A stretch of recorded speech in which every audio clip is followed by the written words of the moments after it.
Iran Israel যুদ্ধের মধ্যে আবারও ক্ষেপণাস্ত্র ছুড়লেন উত্তর কোরিয়ার প্রেসিডেন্ট কিম জং উন। তবে এবার নতুন যে ক্ষেপণাস্ত্রটি নিক্ষেপ করেছেন সেটি সরাসরি যুক্তরাষ্ট্রের মূল ভূখণ্ডে আঘাত হানতে সক্ষম হবে বলে জানিয়েছে সংবাদ মাধ্যম KCNA। ট্রাম্প যখন ইরানকে দমাতে স্থল অভিযানের জন্য তেহরানে সৈন্য পাঠাচ্ছে, ঠিক সেই মুহূর্তে কিমের এমন ক্ষেপণাস্ত্র উৎক্ষেপণ দুশ্চিন্তার কারণ হয়ে দাঁড়িয়েছে যুক্তরাষ্ট্রের। বিশ্লেষকরা মনে করছেন, মিত্র দেশ ইরানের পাশে থাকতে বারবার ক্ষেপণাস্ত্র উৎক্ষেপণ করে উত্তর কোরিয়ার শক্তি জানান দিচ্ছে কিম জং উন। বিস্তারিত ফাতিমা সুলতানার ডেস্ক রিপোর্টে।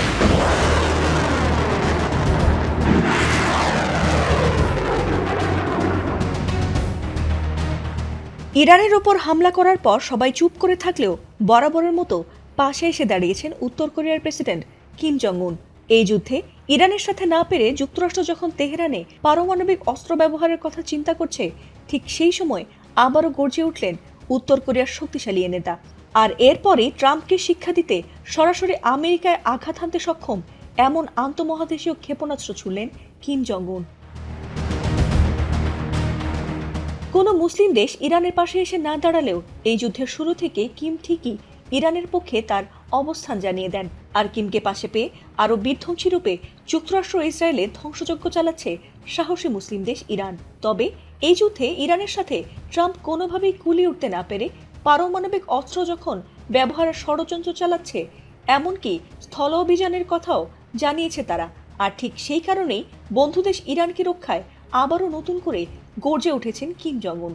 এমনকি ভুলেও যদি ইরানের দিকে একটি পারমাণবিক অস্ত্র তারা ছোড়ে, তবে গোটা আমেরিকা ইসরায়েলকে তাদের সর্বোচ্চ পারমাণবিক ক্ষমতা দিয়ে একেবারে গুড়িয়ে দেবে বলে চরম হুঁশিয়ারি দিয়েছেন উত্তর কোরিয়ার প্রেসিডেন্ট কিম জং উন।